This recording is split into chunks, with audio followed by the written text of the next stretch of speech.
going to start from what? From the cooking, the common cooking methods and their what implications. So we're going first. What conclude with what? With the what? Maga cup? Yeah.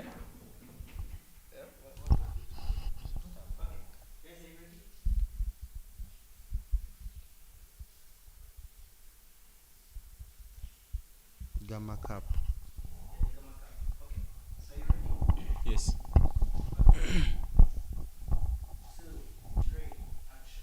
All right. So sorry about that. We had some power issues. The whole place has literally blacked out, but luckily power has come back and we are good to go. So we are going to resume from where we stopped. The gamma cups and please, our nutritionist is going to take it on. Yes. So as you're saying about the gamma cups. Yes, so I was saying that most of our people down there in the villages, Yes. they have used this same cup, they have worn away the paint, they have worn away the metal itself, it is already degrading, and they never ask themselves, where did the paint go? Where is the metal going? And these are things that are happening to us on a daily basis. And yet, it is something that is in our power. Cups are not that expensive. True, they're not that expensive because actually the prices are actually very favorable. Even for a hardware, let me say, like now, like a market vendor, a person can purchase cups at a very cheap price. Yes, even ceramic cups. Yes, and moreover the good quality, not this, good not quality. this other poor quality. Yes. Yes. So if you still have that cup that you have used for 20 years, as it is looking at you and you're looking at me, by the mercies of God, please get rid of that cup. Please and get a better one. Because obviously we are looking at our bodies and obviously we want to live longer. And by the way, you ask yourselves questions: why do people look younger? Why are guys not aging? Yes. Kumbe, guys are taking care of their Just a few body. small things that they are doing different. You can Common cooking methods. I'll mention the ones that you know. The frying. Of course, almost everything in Kampala is made by frying. Of course, the shallow frying and the deep frying. Okay. Chapatis and mandazi, everything almost. If you look at everything made with wheat is almost Fried, except for bread and cake. okay, yeah, those ones, yeah. Yes, but also there are other methods, let's say boiling and steaming. I hope everyone knows the difference. Yes, boiling. Yes, yeah, boiling. You put water inside. You let me see. You get some beans also inside. You throw them inside. That is boiling, or maybe you itself. You just put them on fire. That is boiling. Now steaming. First explain. I don't know that one. So steaming is actually where you let the water to boil, and as the steam rises, it is hot. So you put the food in a different compartment up. That's why we have those steamers that can do that kind of job. But it is also the same concept that Baganda we are trying to use as they were making this matoke.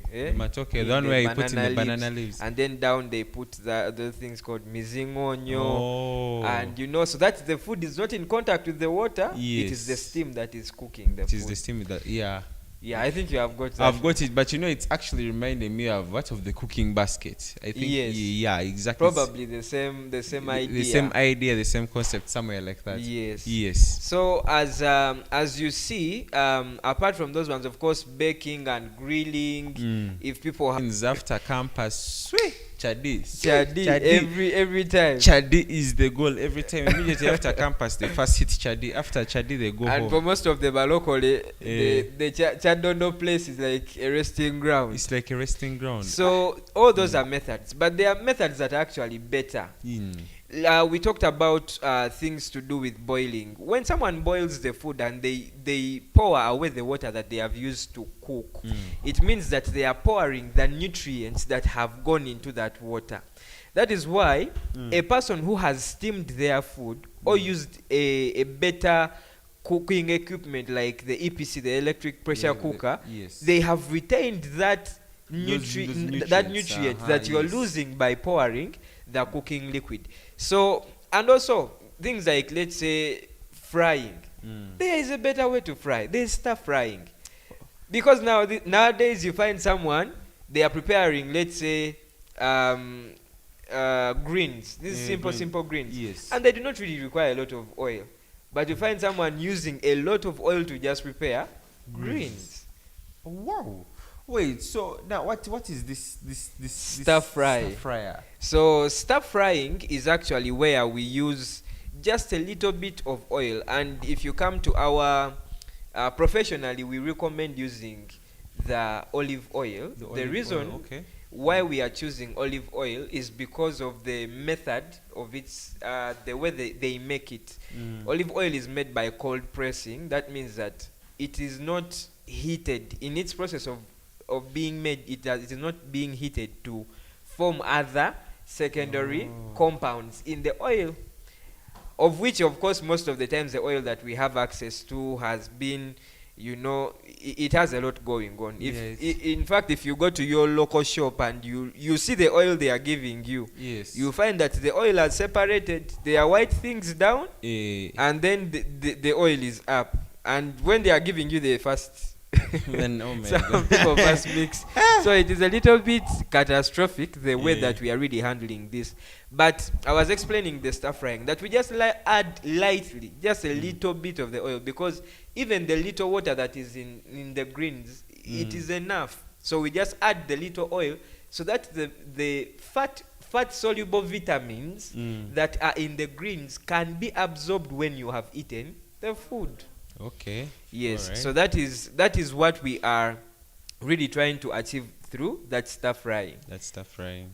And the microwave, you don't lose By, anything. by the way, you just throw the food inside there, and it's Yes. done. And you allow it time to settle, Time, and then uh-huh.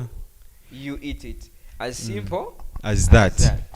This actually even motivates me personally the more to purchase these equipments, because when we're going to grow up, we're going to get our own houses, That we're is going to true. set up, and we also have families that are going to have to look after. So obviously we're going to look at their nutrition, we have to look at their diet, what they're going to be eating, and obviously the safety and the utilization of the utensils that they shall be that using. they are using. So man, this is good stuff. Yes. This is really good stuff. So in the end run, you will find that the non-communicable diseases Yes. are rising because of the kind of equipment that we have refused to let go, or we have refused to adopt, or the kind of cooking methods that we have refused to let go of because we are used to that, and we refuse to adopt the better ones. Can And yet the imagine. information is available, the procedures are available. I don't know how many cookbooks are available. So many written by so many. Though me, the only person who I know as a cook is Gordon Ramsay. I think you know him, right? Yes. Yes, that's the But only. there are very many people who have written cookbooks, and I want to give a big shout out to some of our people, some of the people that are laboring to teach people how to cook. The Nabagereka of Buganda has a Yes. training program. They teach young girls how to prepare meals. Wow, how that's to amazing. how to steam matoke. Yes. Wow. And yet most of us say, no, the things are not available. So it is really something that we can look into. Yes, these are the things that you really need to look into. And also us as men, you can't say that a man doesn't know how to cook. At least we have to know the skill, have the skill. Yes. Yes. Yes. No, this is amusing. Yeah, that is very true. So the other issue that I wanted to point out and bring out clearly is that we Yes. have very different kinds of micronutrients. Okay. One of them are the vitamins, and then the other are the minerals. The Alright. vitamins can be classified into the water soluble and the fat soluble. Yes. The fat soluble are vitamin A, D, E, and K, and the water soluble are vitamin C and the B complex. Okay. So when you use a cooking method that drains the water, you cook and then you first pour away the water. It means that you're losing the ones that are water soluble, because you know what solubility is. Yes, Like it getting is. sugar and you dissolve it in water. If you pour that water, the sugar has gone with the water. Exactly. Yes. And then for the ones that are fat soluble, that is why we say put a little oil so that you can be able to obtain them. However, they are degenerated by procedures that involve hot temperatures, very high temperatures, Yes. and long processes of cooking. Yeah. That is why if you get something like an electric pressure cooker, which is quick Quick. and then it does not lose them, it is actually a better option. Yes. So it is always important that you notice those small details. And then You know, most of the times I've worked in hospitals, Yes. and they bring to me children, and they say, the parents say, my child was bewitched. Mm. But you look at the child, and the signs they are showing, they have vitamin D Vitamins. deficiency signs. And these Yes. are not things that are very far off from us. Mm. You know, vitamin C and what? So it's really important. It's really, really, really important. So at least we have to end here and look at these essential vitamins, the nutrients of foods that we are losing. Because now we can. By the way, even matoke, when you prepare it and you boil it, that water that is there, nutrients when you pour that water. Yes, Hey. it drains the nutrients that are in Wow. the matoke. So you'd rather put tomatoes and onions inside that? And then you cook and you eat everything. And matoke doesn't require a lot of water to cook. Yes, it doesn't require a lot of water by the way. Yes. So wow, I think I'm going to implement that in mommy's house. Mommy, I hope you're watching. Yeah, yeah. So now let's move on to the next topic. The next question. Yes, let me see. We are going to be looking at the function of home decision makers in nutrition and health outcomes.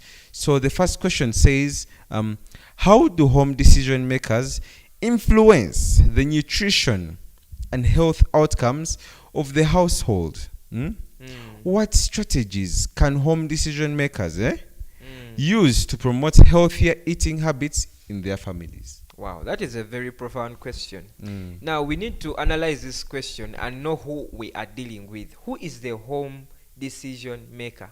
So this is the person that is in the home and has the power to decide what is going to happen in the home. Yes. The first person that we look at in that home is not even the man. In this case of nutrition, we look at the woman. Okay. And we look also at the man because they also have a role to play. Because most of the time they say, the things of the kitchen are for the women. Yes. You get? Yeah, Which I is not get. actually true. Because everything that will happen in your kitchen, it will not only affect your woman, it will But- also affect you.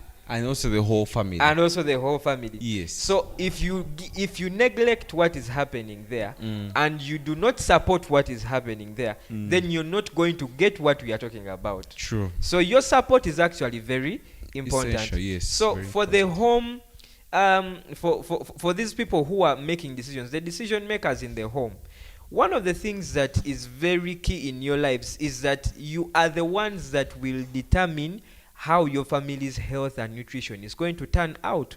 Why? Because you're the ones that buy the food. You're the ones that are the role models. So if your children grow up and every time they see mommy and daddy, when we want to eat food, we go to a restaurant, it means that even them, when they grow up, they will never mind at buying their own food and preparing it in a way that they can observe what is happening. And you know, most of the challenges that come in nutrition is that the problems come in from outside. You buy everything from outside. People prepare for you your food. People do everything for you. So by the time you're eating the food, you don't even know what is in there. You don't know what they have used. You don't know what is happening. Wow. That is really bad. Yeah, that is really honestly bad. It feels like they have made you powerless, and the only thing that you do is to take your money and they give you things that you don't even know what they are doing to your body. So as a home decision maker, you are responsible to plan how and what you're going to eat. How are you going to prepare it? What nutrients do you want your children to get? What do you want them to receive? Which kind of information, which kind of cooking method, what kind of belief system have you built around you that is going to direct the outcomes of your family?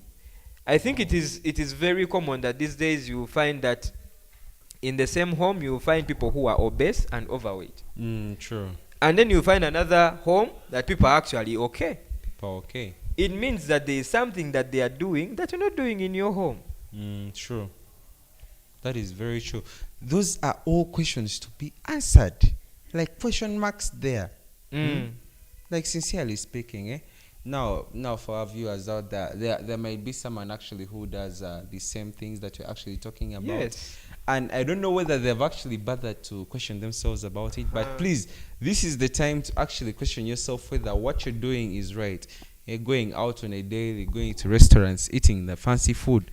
Yeah, whether have you bothered asking yourself whether are they using clean utensils? Because actually, even this thing, the mere fact that actually one thing I don't like about restaurants is that you keep sharing plates. Okay, you know you get a plate. Yes. Then you use Which it. yes. But you don't know how many. And they reuse it. Exactly. Not only the plates, but also the forks, the knives, Everything. everything, the cups.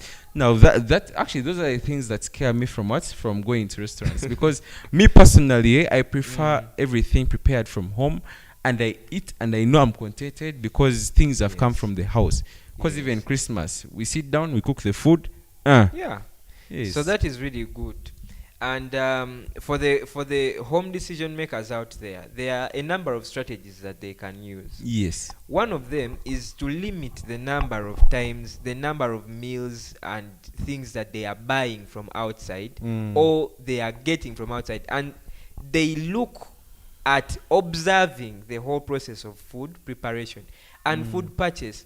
List those kinds of foods that you see that your children will enjoy and they will actually benefit from. And this leads us to actually question number 2, the balanced diets. Yes. Yes. So these are things that you have power over to change the diet. If you don't like what you're seeing in your family, every child that you have in your family is obese. Your husband has a big stomach, and you have a big stomach.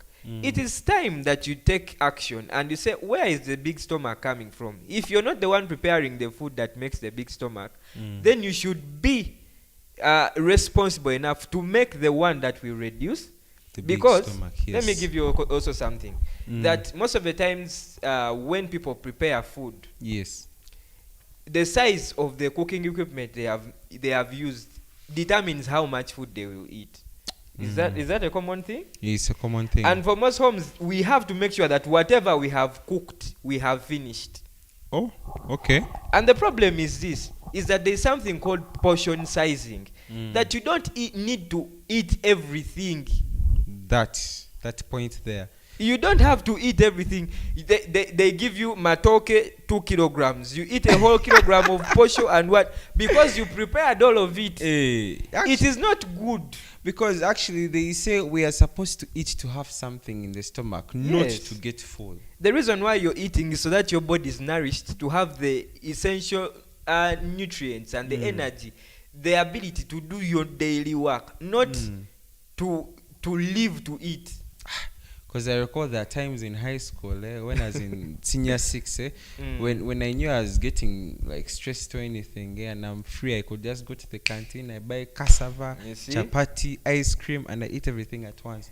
And where are all those calories going? I don't know where they are going. They are entering you. They just, actually, I feel like they just entered and they remain dormant there. But and at some point, then you start to see central obesity. Thank you. The central obesity comes in, and all this kind of the diabetes and what, and people just say, no, diabetes is inherited. And actually, to top on that, with the mere fact that this is also not okay. I don't know whether people out there do exercise, but me personally, I do exercise. So which is good. I eat, I eat, but that's why I'm healthy. I eat very well, but I also ensure that I do exercise because obviously I just can't eat. And then I just sit down there on the the food. Exactly. I do my early morning jogs. I go to the gym sometimes. When I have the money, I go. I pay my 5K there. But gyms are not that expensive. They are not. I just get my 5K there. I just go like twice in a week. And then I do some simple exercise there. I lift my weights. I go back home. I do press-ups.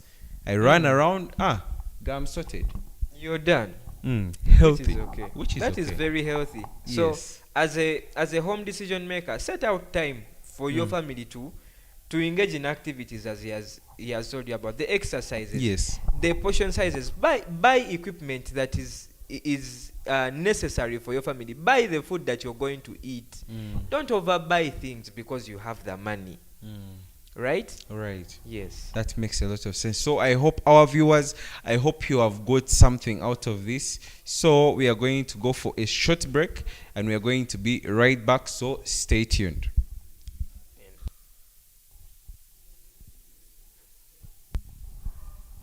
Well, all right. Welcome back from that short break. So we are now resuming. We are going on to the next question.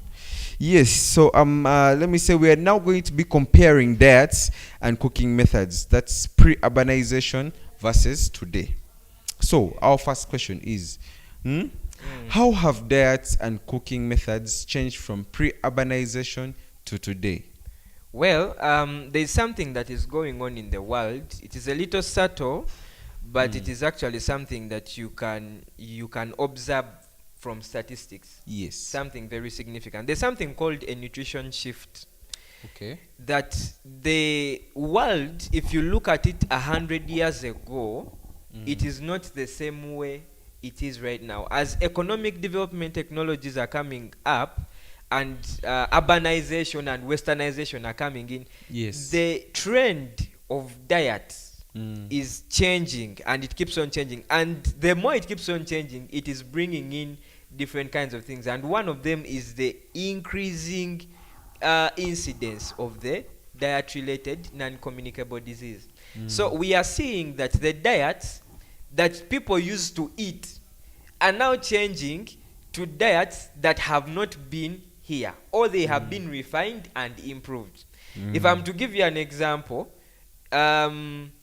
if you were around in the 1990s, there are very few people that we are talking about CJs and KFC and all these big brands, the McDonald's and Java House, and these are things that have come in because of development. It is convenient. You need to eat lunch, you go and have lunch. But the problem is that these things are coming at the expense of nutritive value, and they are coming at the expense of our health. Why? Because the more we indulge in them, we are indulging in refined foods, processed foods, high fat foods, because that is what has to be done to prepare them very fast. That is true. And we are neglecting. Okay, if I'm to ask you a question, what are those foods that, let's say, if you went to the village on an abrupt day, except Christmas, what would you have? On an abrupt day, probably matoke, malewa. That's our traditional food. Okay.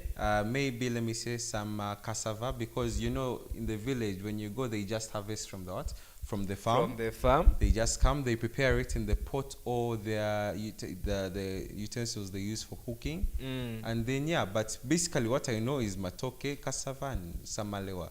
Yes. Because rice, that side, it's actually quite rare for people in the villages to eat rice on a daily basis. Yes. But if you to go right now... Even meat. Even meat, by the way. Because, let me say, posho. You can eat posho there when you just go, like abruptly. Yes. Like no one has expected you. Posho, maybe beans there. And the beans are obviously not like the ones these people expect. Yes. The ones that have every curry powder around town. Exactly. They don't have that curry powder around town. They are these natural. Natural ones, yes. So, if you see in your example, you will find that there are more whole foods. Yes. They are not processed. Yes. The cassava you're eating is not taken to the factory first. No, it's not. And then you find that they are not refined. The fiber in them is still available. There are no preservatives added, additives and whatever. You find that we are tending to live what is considered to be healthy in an attempt to achieve the appealing unhealthy. Something that is appeasing to your sight, but it is not actually healthy for you. Yes. So that is what is happening. There is a trend that we are experiencing more westernized diets than the ones that have been culturally available. And these are the reasons why our grandfathers used to live long. Yeah, they used to live for over 150 years. And we ask ourselves, why is the what? Why is our growth? Yes. And these days, you find a young man of 40. He's passing. He's passing away. Why? Diabetes. Why? Because of hypertension.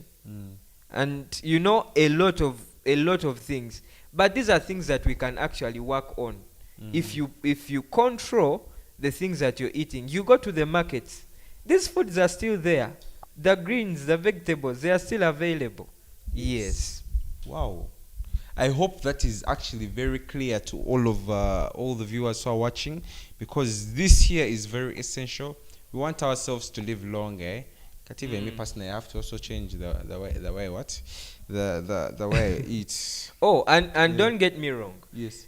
These things are not bad in moderation. Yes. You can decide to have a good time with your family, but not that is the every breakfast the you're every having breakfast, it from at least Javas. once in a Yes, once in a while, that is okay. Maybe okay, yeah. Now, like let me say for the August babies, now August has just come in. And those are many, by the way. They are very. By the way, August has a lot of babies, I don't know including me. Hey. Yes. Wow. So, Wow. I'm going to. My number is 0766166266. You just send me some money there, because it is my number 0766166266. My birthday is coming up. It's this month, and there are many August babies. So at Yes. least you send me before their time comes. So yeah. Anyway, so yeah. So Yes. I think we can proceed to the next question. Yeah. All right. So our next question, it's we still have a few to go. What are the implications of these changes on the health and nutrition of populations? Okay, so you can see from statistics that significantly the obesity has increased. Yes. If you have looked around, I think 1 in 5 people is obese. And then you also notice that the cancers are rising, hypertension is rising, stress, mental health, and everything. I hope everyone knows that nutrition is directly related to mental health. Even in what you said that sometimes when you used to get stressed out, you go to the canteen, buy food, eat. That is how you deal with your stress. And what happens from there? Obviously, I grew big, but then after some time, when I came back home, I actually lost a lot of weight. Yes. So you will find that the NCDs are on the rise because of these kinds of diets that we have been having. Yeah. And it is high time that we took charge of our lives and we took responsibility and we take care of the decisions that we are making. It is our decisions. Our total lives are the result of the decisions that we have made, including nutrition. Yes. That is very, very well said. Anyway, so now that was wow. Okay, I should honestly just take time and I sit down and I will go through like these things, because if you don't go through what you're ingesting also, if you don't take time, if you don't give time to this information, trust me, you will live like up to like 40 before you know it, you go. That's why actually also these drinks that you're also taking. So yeah. Okay, now let's go to our last question because of time. How can we balance the convenience of modern cooking methods with the nutritional benefits of traditional practices? Oh yes. So that is something that actually we started with, that even as we are advancing in technology, yes, even as we are advancing in urbanization and things are becoming better, there are more appliances, there are more equipment, we should not neglect those ones that have a nutritional advantage tied to them. I've told you, we can, for example, if you wanted to prepare your meals well and you don't want to lose your ingredients, you don't want to lose your nutrients, use things like an electric pressure cooker, use an air fryer, use these the stainless steel pans. Why? Because even though we are urbanizing, we are improving, we are actually retaining the nutrition and the nutrients that we need in our bodies. So I think it is really important that even as we go out there from today to buy the equipment, to get this refrigerator, to get this and that, let us look for those ones that have a nutrition advantage tied to them. Wow. Yes. So, but I feel like still in this modern day era, there are some people who still implicate this. The traditional ways of cooking. Yes. Because obviously there are actually some now, like, is it luombo? Yes, luombo. This thing where they cook The chicken uh-huh. in the banana leaves. It is really nice, by the Very way. nice. Actually, the first time I tasted luombo, as still as by then I was still a prefect in high school. That was 2022. It was in our second term, so we're about to hand over, and then they invited some guests from a certain church. So, why it was Wawi Church? It's that sides of what along? Is it? It's that sides of Chisasi. Wawi Church is it? I keep forgetting its name. Some big church. Anyway, so like they invited the pastor from there to pray for the candidates and bless us. So Kati now our director invited the prefect, us the honorables to her place. So we went to her place and I do not know how the cook did it, but Yes. And some of the things we can really learn. yeah, And once in a while, recently, I think about 1 or 2 years ago, yeah, my dad was preparing for us luombo. yeah. It was really nice. Gosh. Really, really nice. I honestly need to I need to learn how they prepare it because trust me, when Yes, I ate and we it, should not really throw away the traditional methods that we have been using. They are Yes. really very good and handy, and they actually preserve the nutrients. yeah, they really do preserve the nutrients. Not like the one of the steaming thing where you get the bananas and you tie the thing Yes, in the matoke the thing. matoke thing. You guys, these things are really essential. So let us not ignore the traditional ways also, but let's also at least understand the things that we're ingesting into our bodies. Let's at least ensure that the information that we're taking from here is going to be very important for our health. Very Yes. true. So at least we have answered most of the questions that are here. We are really sorry because our time is fast spent and we have to come to the end of the show. But thank you for viewing. Thank you for being here with us. I love our nutritionist to just say something small for you guys, at least to take on. Yes. Okay, I really want to first of all appreciate our audience, people who have been viewing in. That is really credible what you're doing with your time.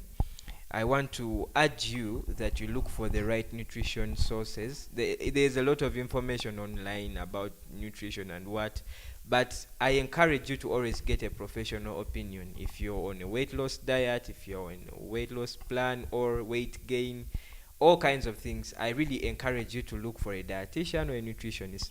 But I also want to commend the work of some people, my friends at Ministry of Health, Mantra Care, my friends at different regional referral hospitals and the national referral hospitals.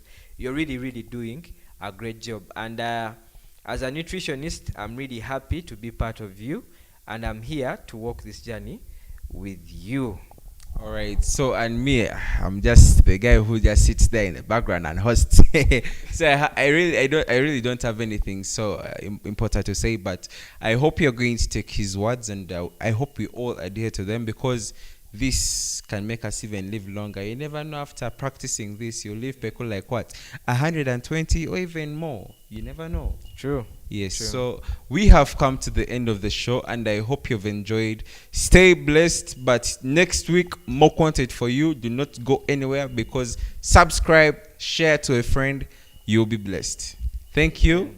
Until we meet next week, I remain Alinda David Wamumbi. Aya.